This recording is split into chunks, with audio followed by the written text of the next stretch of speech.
start traders around the table while looking at the pound yen, because I got to stop out earlier today. I was looking at this support area here. I bought this support and it ran up into the fibs and stopped me out. I've just nibbled on the low down here as well now, and just looking to see if that can pull itself up.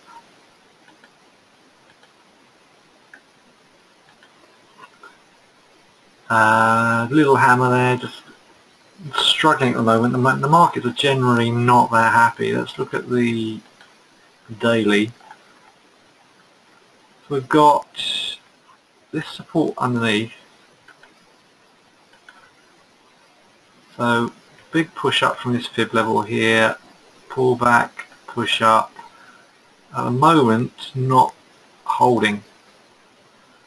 As we get towards the end of the US session, we've still got an hour and 35 minutes till the end of the US session. But so far the US session has been pretty weak. But I'm prepared just to have a couple of goes at the lows here and then see if it holds. I've tried two levels at the moment. If that doesn't work, then I'll just stand aside and wait till we get tomorrow's data out of the way. But typically I find this time of the Monday, when the markets have sort of dipped into pivots like this, they can get bought, and sometimes they can work overnight, give you pullbacks in the Euro session, and off we go. But at the moment the jury's out. So in terms of fibs, at the moment I've got the fibs on this range up here.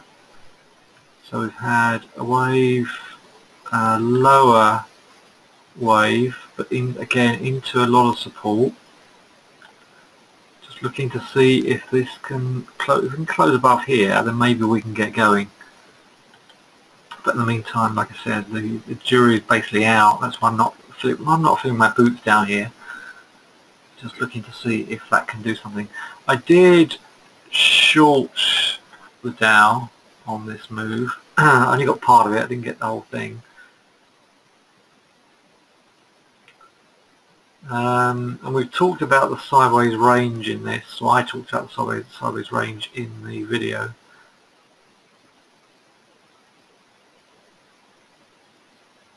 Just waiting for this to get ready. So we were obviously butting up against this area here, and the fact was we're weak on the first trading day of the month does not bode well. I think we got non-farm payroll this Friday, and so the jury's out on this. Well, certainly the bulls have been knocked sideways, so any pullback into this area here now could see us drift down at least into non-farm payroll, and then we'll see what non-farm payroll is going to give us. But one of the several reasons why this market is knocked sideways, a lot of commodities are getting hit. Let's look at gold. Gold, although it had a little bit of a bounce, it was pretty feeble on Friday. So you've got, yeah, see we've got we're getting another leg down. I thought I said to the presenter at Mad Money, Jim Cramer's US program, I said to the presenter I thought we would at least get a bounce to 1010, at which stage we get another leg down. But at the moment we're getting another leg down now. So that does not bode well, and also oil is very, very weak. We're coming into, I talked about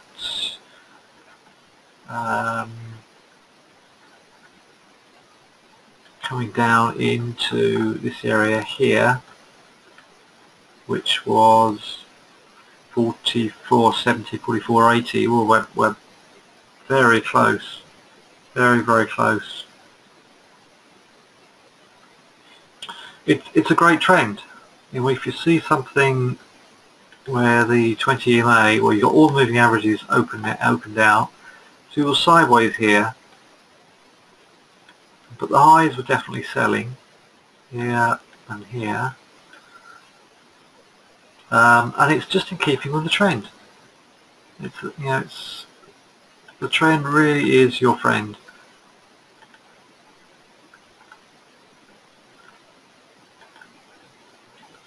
Huge move down here from September. Well, it started in July last year, consolidated here in September, dropped.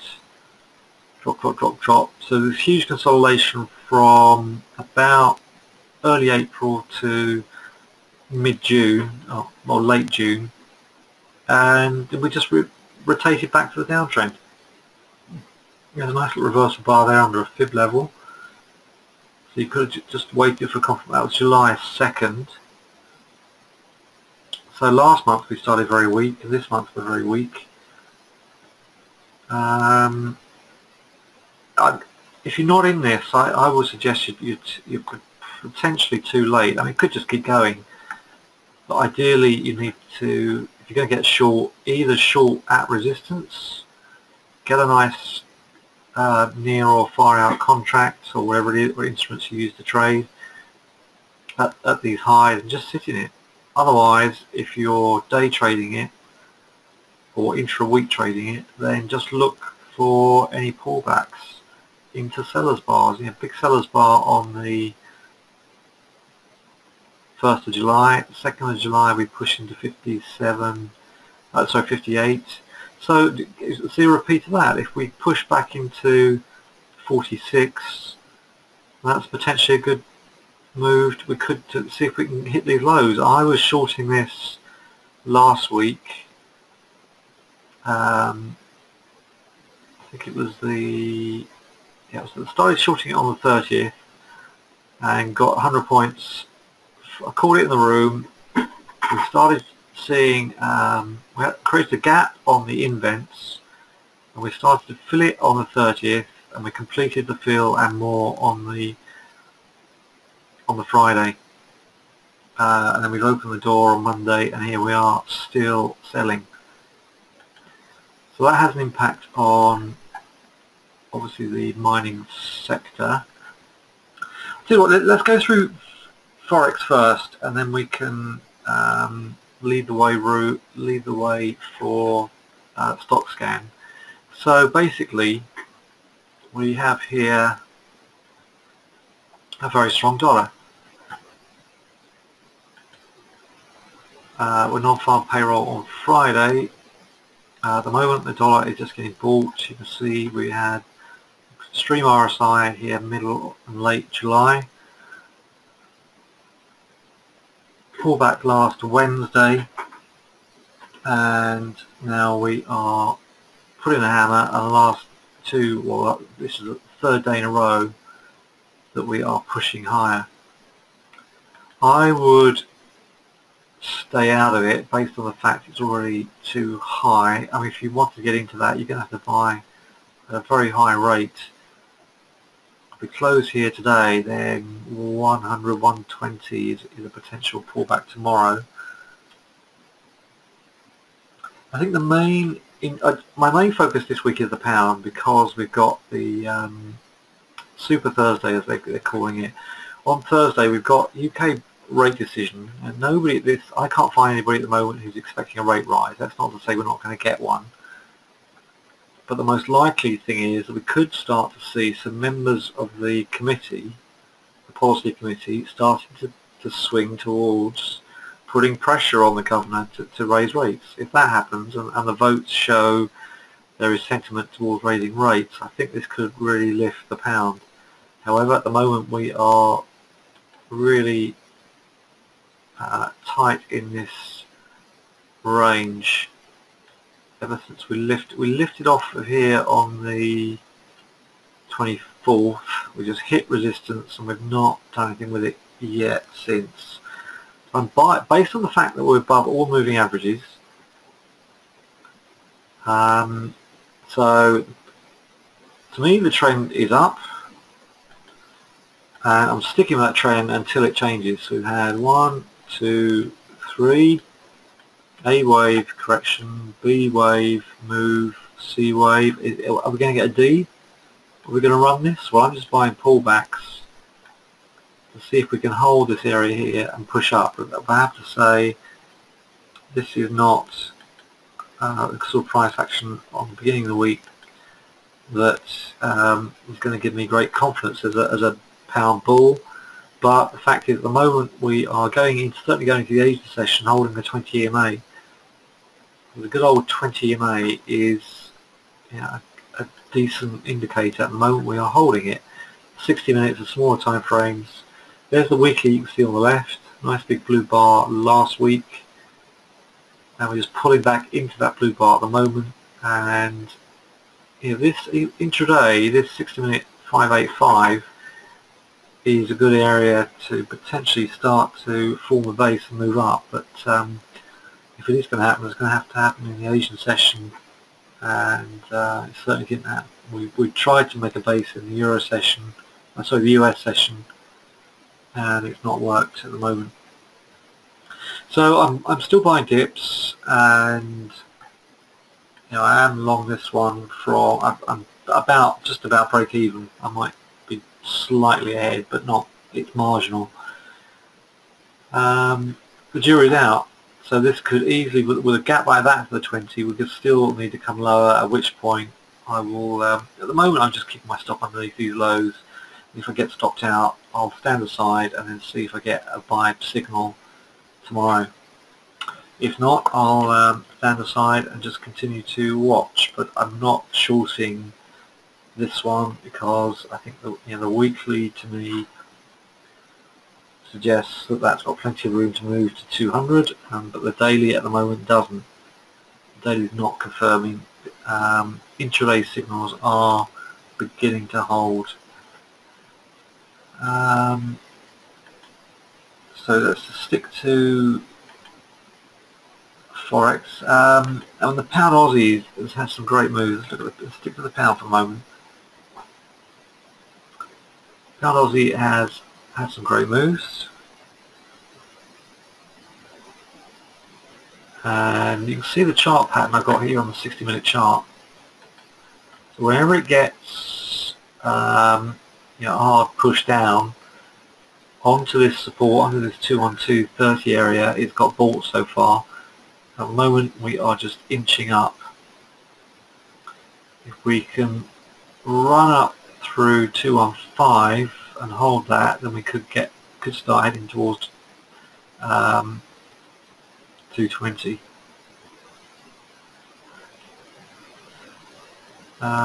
Okay, I'm not buying this one. I have had a couple of shots at it and got some moves out of here. It's very bullish. The 20 EMA is just creeping up, following it. The dips are getting bought. The weekly was hesitant last week on that doji-like bar, so I'm just sticking to the pound yen on the base of the pound yen. If it can pull its socks up, it's going to give me more potential based on the fact that there's plenty of scope for this to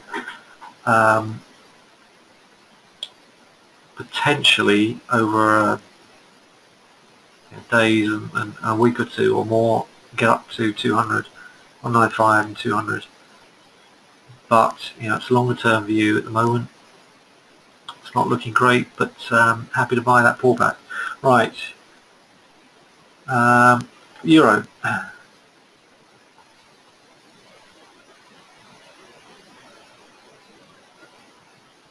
You can see from the weekly that we are just really shuffling around here. Let me grab that.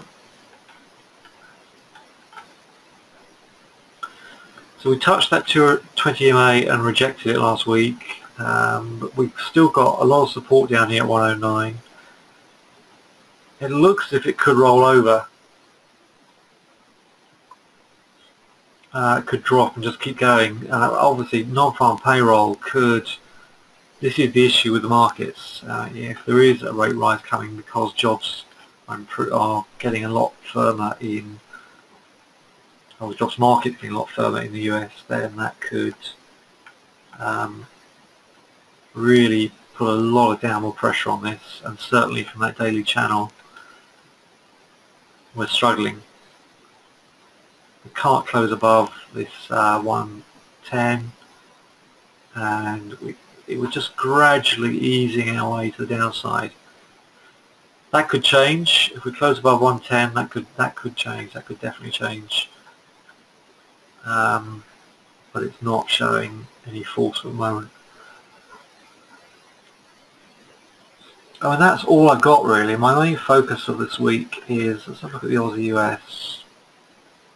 Yeah, see the gold's just not doing it, so Aussie is dipping back down again after that squirt on Friday. What will I do with that? If you want to get in the trend, then a short at about 72.90, 73 something, or higher if you're lucky, is an option. But otherwise, that's not great. My pound yen is just picking up a little bit. Just seems to be picking up a bit of a bid here. Let's just, we didn't look at the weeklies. Let's just, so I'm flipping around a bit, so excuse me, but this looks, see, it's quite high. RSI is high. MACD is pushing up.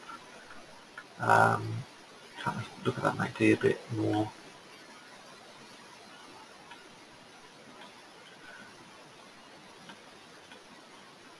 But MACD is healthy. Let me get rid of that.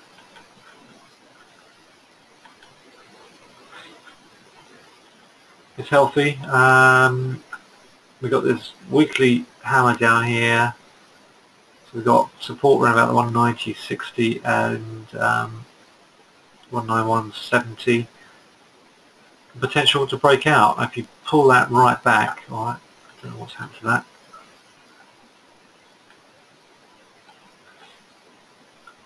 You can see we've got a lot of pressure up there at 196. We've already tested, but the main fib area is 199.28.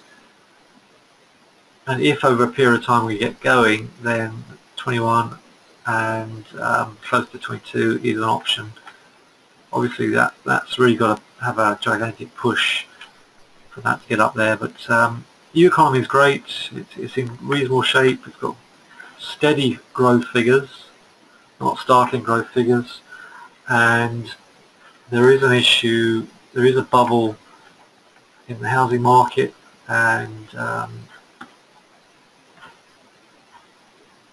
with other areas of the UK economy, so I think we are due a rate rise.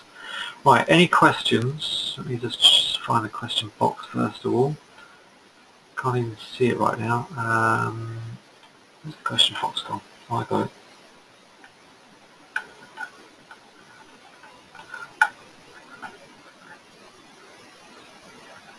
Otherwise, we'll just look at some stocks. No, okay.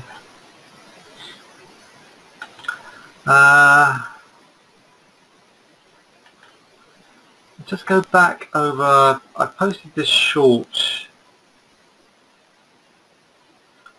a couple of weeks ago. It's working out well. We had this big push to the upside into the top of this channel on Macy's. Ticker M, and on the around about the 23rd, yeah, here I started calling this one so it was 71.10 roughly there. We're currently 68.6. I still think this has got somewhere to go.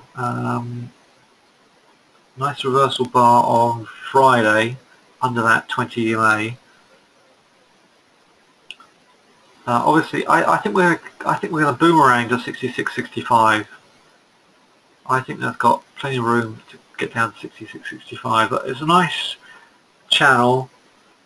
Obviously, the markets seem to see a lot, at the very least, a lot of profit taking up here at 72.60, 72, 71.50, and it's just continued to the downside. If it can really, I mean, nothing to say it can't keep going. 71.15 was a key level.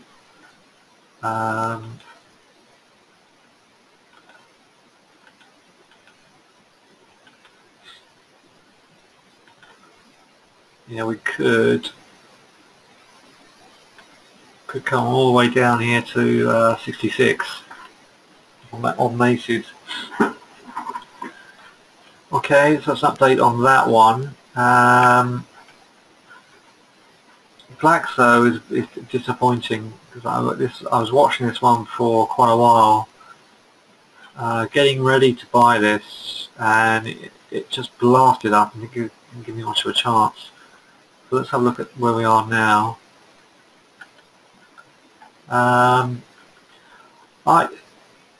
It still looks as if it's going to sell on the 28th, and then on the 29th it just flew up, and you had to pay 13.66. I'm going to wait for this to settle back down to 13.60. Let's see if I can come down to 13.60 and then buy on GSK in the UK. This AA, again, this is another favourite in the room, thanks to one of our members. I think this is back in play.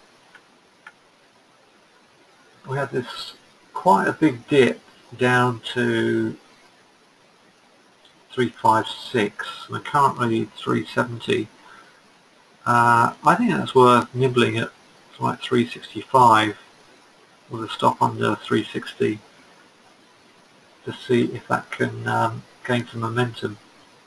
Because if you look at the main support level, this 364 was major support in November and December last year, and we broke up in February here.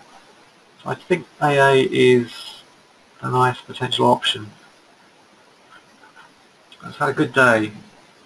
That's a good bounce overall. Facebook.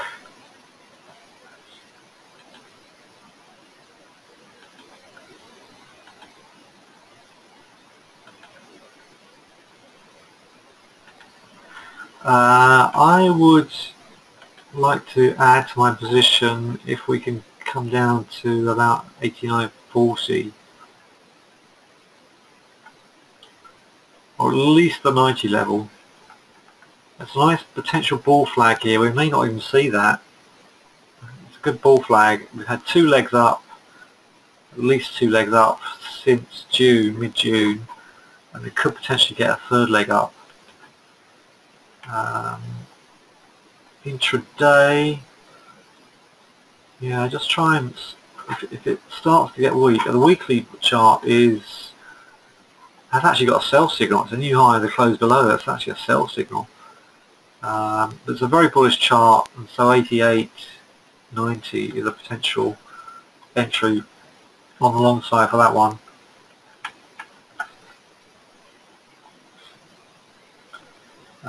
Amazon.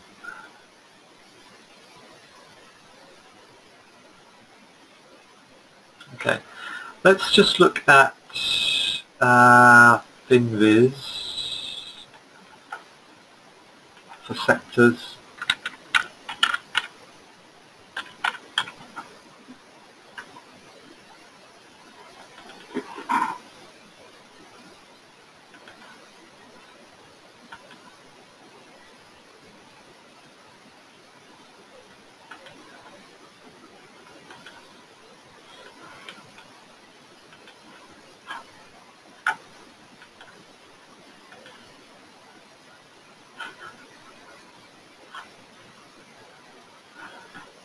FinViz, right, Mats.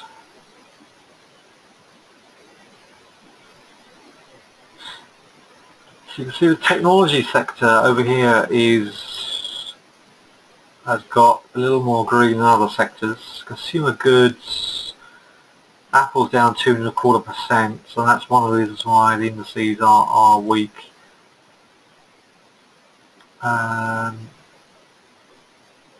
Utilities, you can see Safe Haven utilities are doing okay.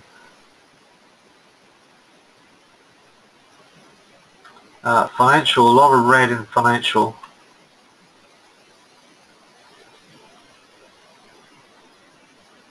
So if these markets are going to get a little weak, then the financials might be the way to go. Let's have a look at some financials then.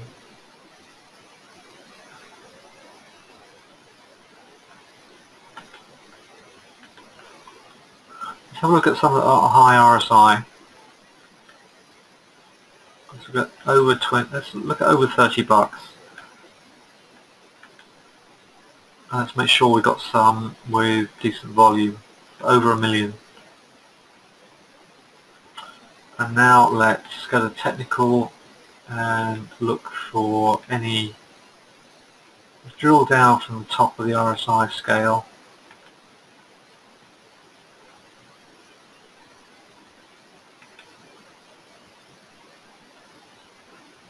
Property insurance, okay.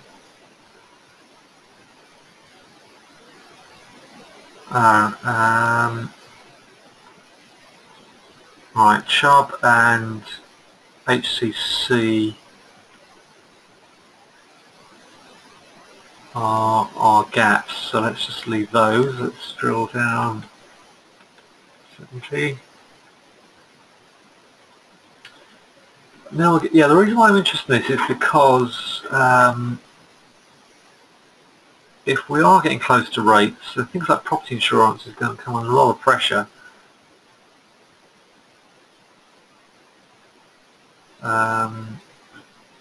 Just looking for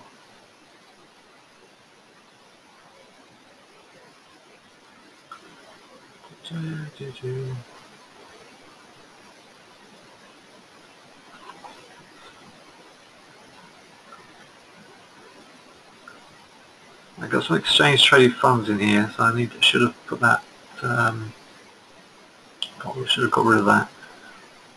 I'm interested in ACE from the point of view that we had this big sellers bar here. If we start failing at this resistance, this could drop off. Let's have a look at ACE.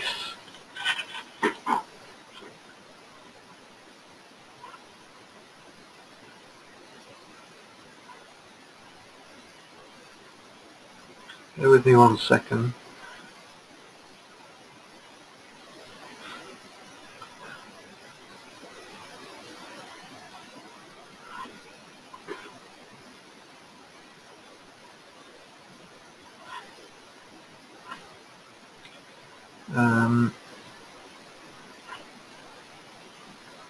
So we'll have a look at ACE. Let's see where we are with that one.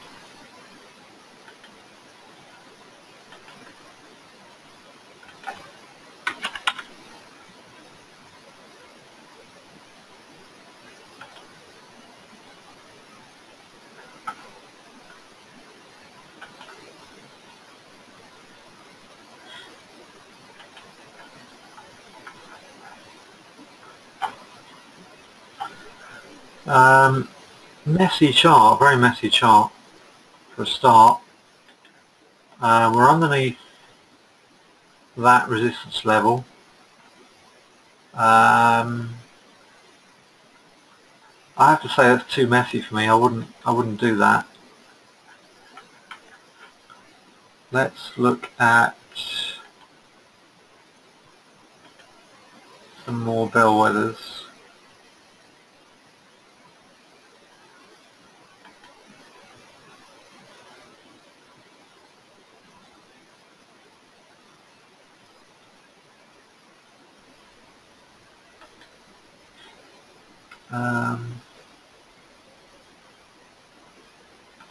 Look at some financials. We've got Citigroup here.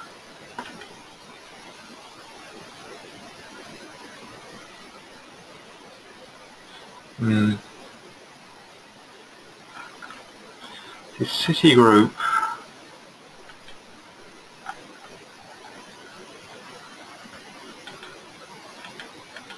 Had a reversal bar up here on the 23rd of July, and we keep dipping, so we've got decent support down there at 57.50. I'm going to steer clear of that one because we had so much buying up here from July 9. That could be finding some buyers down there.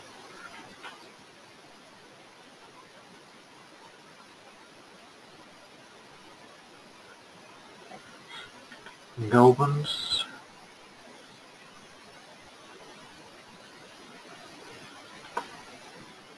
That's weak.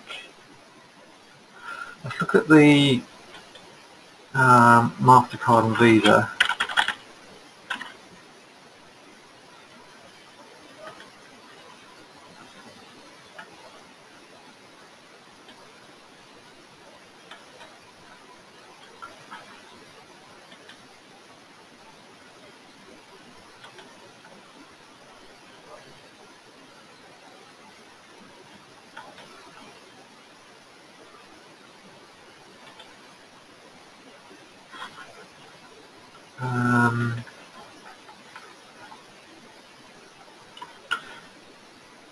Heavily trending, nicely trending stock.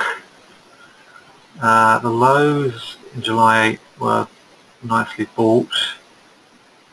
Big push up on the 23rd. Sitting up there, we're holding that 75 nicely. I